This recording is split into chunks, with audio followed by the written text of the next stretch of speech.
ಗಂಗಾವತಿ ನಗರದ ಅಮರಗಾರ್ಡನ್ನಲ್ಲಿ ಜರುಗಿದ ರಾಜ್ಯ ಮಟ್ಟದ ಯೂತ್ ಕಾಂಗ್ರೆಸ್ ಸದಸ್ಯರುಗಳ ಪದಗ್ರಹಣ ಸಮಾರಂಭಕ್ಕೆ ಆಗಮಿಸಿದ ಯೂತ್ ಕಾಂಗ್ರೆಸ್ ಕಾರ್ಯದರ್ಶಿಗಳಾದ ರಾಹುಲ್ ಜಾರಕಿಹೊಳಿ ಅವರು ಗಂಗಾವತಿ ಯೂತ್ ಕಾಂಗ್ರೆಸ್ಸಿನ ಅಧ್ಯಕ್ಷರಾದ ಜೋಗದ ರವಿ ನಾಯಕ್ ಅವರ ನಿವಾಸಕ್ಕೆ ರಾಘವೇಂದ್ರ ಹಾಗೂ ಮಕ್ಕಳುಗಳು ಆಗಮನ ಸೇರಿದಂತೆ ಇನ್ನಿತರ ಕಾಂಗ್ರೆಸ್ ಸದಸ್ಯರುಗಳು ಜೋಗದ ರವಿ ನಾಯಕ್ ಅವರ ನಿವಾಸಕ್ಕೆ ತೆರಳಿದ್ದಾರೆ.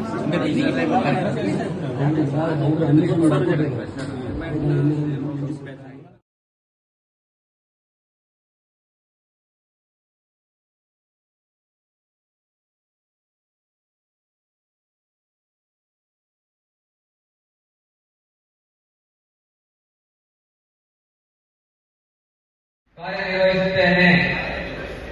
ಪಕ್ಷದ ನ್ಯಾಯ ನೀತಿಯ ವಿಚಾರದಲ್ಲಿ ಎಂದಿಗೂ ರಾಜಿಯಾಗದೆ ಅತ್ಯಂತ ಪ್ರಾಮಾಣಿಕ ಸೇವೆಯನ್ನು